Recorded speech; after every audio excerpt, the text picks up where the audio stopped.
Revit MEP Malayalam ട്യൂട്ടോറിയലിന്റെ 21ാമത്തെ വീഡിയോയിലേക്ക് ഏവർക്കും സ്വാഗതം. ഈ ഒരു വീഡിയോയിൽ നമ്മൾ നോക്കാൻ പോകുന്നത് മോഡൽ ലൈൻ ഉപയോഗിച്ചുകൊണ്ട് നമുക്ക് എങ്ങനെ ഒരു ബിൽഡിങ്ങിന്റെ മോഡൽ ക്രിയേറ്റ് ചെയ്തെടുക്കാം എന്നുള്ളതാണ്. കാരണം നമുക്കറിയാം, ഇപ്പൊ നമ്മളുടെ ഈ കഴിഞ്ഞൊരു വീഡിയോയിൽ നമ്മൾ ഒരു ബിൽഡിങ്ങിന് വേണ്ടിയിട്ടുള്ള ഹൈറ്റ് എല്ലാം ക്രിയേറ്റ് ചെയ്ത് കഴിഞ്ഞു. അതായത് ലെവൽ ക്രിയേഷൻ കംപ്ലീറ്റ് ആയി കഴിഞ്ഞു. ഇതൊരു വീടിന്റെ പ്ലാൻ ആണ് വച്ചേക്കുന്നത്. ഗ്രൗണ്ട് ഫ്ലോറിന് റൂഫ് ടോപ്പ് വരെയുള്ള ഹൈറ്റ് നമ്മൾ കൊടുത്തിട്ടുണ്ട്. ഓരോ ലെവലിലും എന്തൊക്കെയാണ് വരേണ്ടതെന്നുള്ളത് നമ്മളിവിടെ മെൻഷൻ ചെയ്തിട്ടുണ്ട്. ഓക്കെ, അതിനനുസരിച്ചിട്ടുള്ള ഒരു ലെവൽ ക്രിയേഷൻ കൂടെ കംപ്ലീറ്റ് ആയിട്ടുണ്ട്. ഇനി നമുക്ക് വേണ്ടത് ഓരോ റൂമും അല്ലെങ്കിൽ ഹോള് അല്ലെങ്കിൽ ടോയ്ലറ്റ് ഇതിനൊക്കെ എത്ര സൈസ് വേണം, എത്ര MM ബ്രിക്സ് ആണ് കൊടുക്കുന്നത്, അപ്പോൾ അതെല്ലാം നമുക്ക് കൃത്യമായിട്ട് മനസ്സിലാക്കണം. അതനുസരിച്ചിട്ട് വേണം നമുക്ക് ഡ്രോയിങ് ചെയ്യേണ്ടത്. അപ്പം അതിന് മുന്നേയായിട്ട് നമുക്കിവിടെ ഒരു മോഡൽ ലൈൻ ഉപയോഗിച്ചുകൊണ്ട് ആ ഒരു മോഡൽ നമുക്ക് ക്രിയേറ്റ് ചെയ്തെടുക്കേണ്ടതായിട്ടുണ്ട്.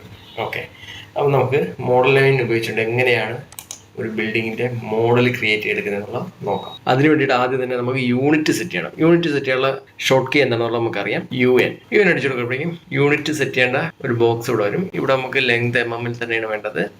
ഓക്കെ, അത് നമ്മൾ സെലക്ട് ചെയ്ത ശേഷം ഇവിടെ നമുക്ക് സിമ്പിൾ കൊടുക്കാം. സിമ്പിൾ MM ആണ്. ഓക്കെ, ഞാനിവിടെ MM വരയ്ക്കുന്നത് കൊണ്ടാണ് MM എടുത്തത്. നമുക്ക് ഏത് വേണമെങ്കിലും ഇവിടെ ചൂസ് ചെയ്യാനായിട്ട് സാധിക്കും. മീറ്ററിൽ വേണമെങ്കിൽ മീറ്ററിൽ വരയ്ക്കാം, ഡെസിമീറ്റർ വേണമെങ്കിൽ അങ്ങനെ വരയ്ക്കാം. നമുക്ക് ഏതാണോ വരയ്ക്കേണ്ടത് ആ ഒരു ഇതെടുത്തുകൊണ്ട് കൂടെ വരയ്ക്കാൻ സാധിക്കും. ഇതൊക്കെ നമ്മൾ ഓൾറെഡി പറഞ്ഞിട്ടുള്ള കാര്യങ്ങളാണ്. യൂണിറ്റ് സെറ്റ് ചെയ്ത് കഴിഞ്ഞാൽ പിന്നെ നമുക്ക് വരയ്ക്കേണ്ടതെന്ന് വെച്ച് കഴിഞ്ഞാൽ നമുക്കറിയാം, ഒരു ബിൽഡിങ്ങിന്റെ ഹൈറ്റ് എല്ലാം നമ്മൾ ഓൾറെഡി ക്രിയേറ്റ് ചെയ്തിട്ടുണ്ട്. ഇനി റൂമിന്റെ വിഡ്ത്തും സൈസും എല്ലാമാണ് വേണ്ടത്. ഓക്കെ, അപ്പോൾ അതിന് വേണ്ടിയിട്ട് ആദ്യം ഗ്രൗണ്ട് ഫ്ലോറിലേക്ക് വരുവാണ്. അത് ഗ്രൗണ്ട് 1ലേക്ക് വരുവാണ്. ഗ്രൗണ്ട് 1ലേക്ക് വന്നതിന് ശേഷം ഇവിടെ വേണം നമുക്ക് മോഡൽ ലൈനിൽ ഒരു സ്ട്രക്ചർ ക്രിയേറ്റ് ചെയ്യേണ്ടത്. നമുക്ക് വേണമെങ്കിൽ ഇവിടെ വോൾ സെലക്ട് ചെയ്തിട്ട് വോളിൽ വേണമെങ്കിൽ നമുക്ക് വരയ്ക്കാനായിട്ട് സാധിക്കും. അപ്പോൾ വോളിലാണ് വരയ്ക്കുന്നതെങ്കിൽ ആദ്യം ശ്രദ്ധിക്കേണ്ട കാര്യം വോൾ സെലക്ട് ആണ്. ഇഷ്ടപ്പെട്ട വോൾ സെലക്ട് ചെയ്യാം. സെലക്ട് ചെയ്ത ശേഷം ഇവിടെ കുറച്ച് പാരാമീറ്റേഴ്സ് കൊടുക്കുന്നുണ്ട്. ഇത് നമ്മൾ കൃത്യമായിട്ട് സെറ്റ് ചെയ്ത് കൊടുക്കേണ്ടതായിട്ടുണ്ട്. ഓക്കെ, അത് ചില കേസുകളിൽ ഇപ്പോൾ ഡെപ്ത് എന്നുള്ള രീതിയിൽ ഇങ്ങനെ ആയിരിക്കും കിടക്കുന്നത്. ഇതിന്റെ അർത്ഥം എന്ന് വെച്ച് കഴിഞ്ഞാൽ നമ്മളിപ്പോൾ ഇവിടെ ഒരു വോൾ എടുത്ത് വരയ്ക്കുകയാണെങ്കിൽ ഇവിടെ സംഭവിക്കുന്നത് വെച്ച് കഴിഞ്ഞാൽ ഇതുപോലൊരു വാർണിംഗ് ഒക്കെ വരും. അതിനുള്ള കാരണം എന്ന് വെച്ച് കഴിഞ്ഞാൽ നമ്മൾ വരയ്ക്കുന്ന ആ ഒരു വോള് ഡെപ്തിലേക്കാണ് സെറ്റായി കിടക്കുന്നതെങ്കിൽ ഇതുപോലെ ആയിരിക്കും വരുന്നത്. അതായത് നമുക്ക് താഴോട്ടല്ല വേണ്ടത്, മേളിലോട്ടേക്കാണ് വേണ്ടത്. ഇതിപ്പോ ഒരു വോളാണ്. ഈ ഒരു വോളിന്റെ കണ്ടീഷൻ വന്നിരിക്കുന്നത് എങ്ങനെയാണ്? ഈ ഒരു ഗ്രൗണ്ട് ഫ്ലോറിന്ന് ലെവൽ 1ന്ന് താഴേക്കാണ്, ഡെപ്തിലേക്കാണ് ഈ ഒരു വോൾ വന്നിരിക്കുന്നത്. പക്ഷെ അങ്ങനെയല്ല നമുക്ക് വരേണ്ടത്. നമുക്ക് മേളിലേക്കാണ് പോകണം, ഹൈറ്റ് ആണ് വേണ്ടത്. ഓക്കെ, അപ്പൊ അത് ചേഞ്ച് ചെയ്ത് കൊടുത്താൽ മാത്രമേ ഈ ഒരു വോള് നേരെ തിരിഞ്ഞ് ഹൈറ്റിലേക്ക് പോകത്തുള്ളൂ. നമുക്ക് നോക്കാം എങ്ങനെയാണെന്നുള്ളത്.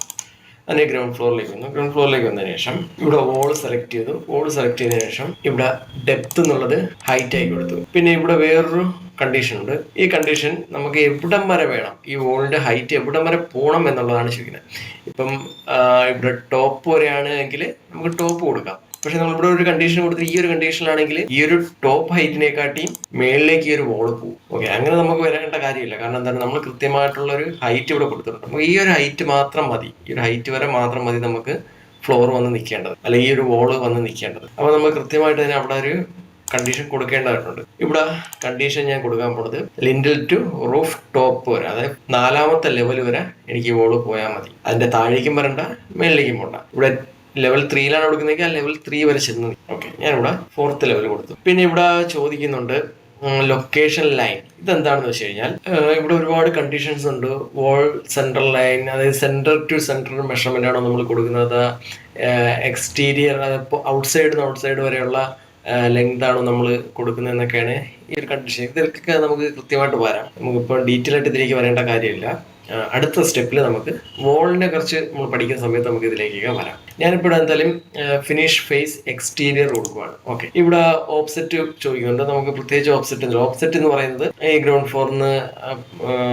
ഫ്ലോറിന്ന് എത്ര ഹൈറ്റ് പൊങ്ങി നിൽക്കണം എന്നൊക്കെ, അതൊക്കെ നമുക്ക് അതിലേക്കൊക്കെ വരാം. ഓക്കെ, നമ്മളിപ്പോൾ ഇത്രയും കണ്ടീഷൻ കൊടുത്തു. ഇവിടെ ചെയിൻ കൊടുക്കുകയാണെങ്കിൽ ചെയിൻ ടിക്ക് ചെയ്തിട്ട് കഴിഞ്ഞാൽ നമ്മളിപ്പോൾ ഒരു ലൈൻ വരച്ചു, അതിന്റെ തുടർച്ചയെന്നോളം അടുത്ത ലൈൻ വരും. ഇതിപ്പോൾ കണ്ട ഒരു കട്ടായിട്ടുണ്ട്. നമ്മൾ വീണ്ടും ഇവിടുന്ന് ക്ലിക്ക് ചെയ്തിട്ട് വേണം ഇങ്ങോട്ട് പോകേണ്ടത്. അപ്പൊ അത് ഒഴിവാക്കുന്നതിന് വേണ്ടിയിട്ടാണ് ഇവിടെ ഈ ചെയിൻ കൊടുക്കുന്നത്. ചെയിൻ കൊടുത്തു കഴിഞ്ഞാൽ നമുക്ക് കണ്ടിന്യൂസ് വരച്ച് പോകാനായിട്ട് സാധിക്കും. ഓക്കെ, അപ്പൊ ഇങ്ങനെ വോൾ സെലക്ട് ചെയ്തിട്ട് വേണമെങ്കിൽ നമുക്ക് ഒരു റൂമിന്റെ സൈസ് ഒക്കെ വരച്ച് നമുക്ക് ഇതുപോലെ പോകാനായിട്ട് സാധിക്കും. ഓക്കെ, ഇങ്ങനെ നമുക്ക് വേണമെങ്കിൽ ഒരു ബിൽഡിംഗ് ഒക്കെ വരച്ച് നമുക്കിങ്ങനെ കൊണ്ടുവരാനൊക്കെ സാധിക്കും. പക്ഷെ നമ്മളിപ്പോൾ ഇവിടെ വരയ്ക്കാൻ പോകണം അങ്ങനെയല്ല. നമ്മളിവിടെ മോഡൽ ലൈൻ ഉപയോഗിച്ചുകൊണ്ട് ആദ്യം ഒരു സ്ട്രക്ചർ ക്രിയേറ്റ് ചെയ്യും. ഓക്കെ, എത്രയാണോ റൂമിന്റെ സൈസ് എന്നൊക്കെയുള്ള നോക്കിക്കൊണ്ട് ഒരു സ്ട്രക്ചർ ഇതുപോലെ ക്രിയേറ്റ് ചെയ്യും. അതുപോലെ തന്നെ നമുക്ക് ബ്രിക്ക് ഒക്കെ ഉണ്ട്. അപ്പോൾ ബ്രിക്കിന്റെ ലെങ്ത് എത്ര 200 mm ആണ് നമുക്ക് ബ്രിക്ക് വേണ്ടത് നോക്കാം. അവിടെ നമ്മളിവിടെ ഡേറ്റ കളക്ട് ചെയ്തിട്ടുണ്ട്. വോൾ ബ്രിക്ക് സൈസ് എന്ന് പറയുന്നത് 200 mm ആണ് അതിന്റെ വിഡ്ത്ത് വരുന്നത്. ഓക്കെ, ഹൈറ്റ് ലെങ്ത് വിട്ടേക്കും. വിഡ്ത്ത് വരുന്നത് 200 mm ആണ്. അപ്പോൾ 200 mm നമുക്ക് ഇതുപോലെ വരയ്ക്കേണ്ടതായിട്ടുണ്ട്. അപ്പോൾ അതിന് വേണ്ടിയിട്ട് ആദ്യം നമുക്ക് ഇവിടെ ആർക്കിടെക്ചറിനകത്ത് മോഡിഫൈ ടാബിനുള്ളിൽ ഓഫ്സെറ്റ് എന്ന് പറയുന്ന ഒരു ഓപ്ഷൻ ഉണ്ട്. ഈ ഒരു ഓഫ്സെറ്റ് കൊടുത്തു കഴിഞ്ഞാൽ നമുക്ക് നമ്മുടെ ബ്രിക്കിന്റെ സൈസ് എന്ന് പറയുന്നത് എത്രയാണ്? 200 mm ആണ്. ഓക്കെ, നമ്മളിവിടെ വരയ്ക്കാൻ പോണ ബ്രിക്കിന്റെ സൈസ് 200 mm ആണ്. ഓക്കെ, അപ്പോൾ അതിന് വേണ്ടിയിട്ട് നമുക്കിവിടെ ഓഫ്സെറ്റ് സെലക്ട് ചെയ്ത് ഇവിടെ ന്യൂമെട്രിക് കൊടുത്തു. 200 എന്നുള്ളത് കൊടുക്കുവാണ് സൈസ്. അതായത് നമ്മുടെ ബ്രിക്കിന്റെ സൈസ് 200 എന്ന് കൊടുത്തതിന് ശേഷം ഇവിടെ കോപ്പി ടിക്ക് ചെയ്തു. കോപ്പി ടിക്ക് ചെയ്തതിനു ശേഷം ഇവിടെ നമുക്ക് ഇതുപോലെ ജസ്റ്റ് മൗസ് കൊണ്ടുവരുമ്പം ഇതുപോലെ കാണിച്ചത്. അതായത് 200 mm ആയിരിക്കും ഈ ഒരു സൈസ്. നമുക്ക് നോക്കാം. 200 mm. ഈ ഒരു 200 mm ഈ ഒരു ഗ്യാപ്പ് ഇവിടെ വന്നിരിക്കുന്നത്. അപ്പൊ ഇതൊക്കെ എങ്ങനെയാണ് വരയ്ക്കുന്നത് എന്നുള്ളത് നമുക്ക് കൃത്യമായിട്ട് തന്നെ പെട്ടെന്ന് ക്യാച്ച് ചെയ്യാൻ കഴിയും. കാരണം എന്താണ്, നമ്മൾ ഈ ടൂളുകളെ കുറിച്ചൊക്കെ നേരത്തെ ഈ ഒരു വീഡിയോസിന്റെ ഈ ഒരു ട്യൂട്ടോറിയലിന്റെ സ്റ്റാർട്ടിങ്ങിൽ തന്നെ നമ്മൾ ഈ ടൂളുകളെ കുറിച്ചൊക്കെ കൃത്യമായിട്ട് മനസ്സിലാക്കിയിട്ടുണ്ട്. അപ്പോൾ ആ ടൂളുകളൊക്കെ ഉപയോഗിച്ചുകൊണ്ടാണ് നമ്മളിതെല്ലാം വരച്ചെടുക്കുന്നത്. അതുകൊണ്ടാണ് ആദ്യം തന്നെ ടൂളുകളെ പരിചയപ്പെട്ടത്. ഓക്കെ, എന്തായാലും ഈ ഒരു വീഡിയോ ഇവിടെ ക്ലോസ് ചെയ്യാണ്. നമുക്ക് മോഡൽ ലൈൻ ഉപയോഗിച്ചുകൊണ്ട് മറ്റൊരു ക്ലാസ്സിൽ കൃത്യമായിട്ട് എങ്ങനെയാണ് ഒരു സ്ട്രക്ചർ, നമുക്ക് ഈ ഒരു ഡേറ്റ ഉപയോഗിച്ചുകൊണ്ട് എങ്ങനെ ഒരു ബിൽഡിങ്ങിൻ്റെ സ്ട്രക്ചർ ചെയ്തെടുക്കാം എന്നുള്ളത് നോക്കാം. മോഡൽ ലൈൻ ഉപയോഗിച്ചുകൊണ്ട് എങ്ങനെ ചെയ്തെടുക്കാം എന്നുള്ളത് നോക്കാം. ഓക്കെ.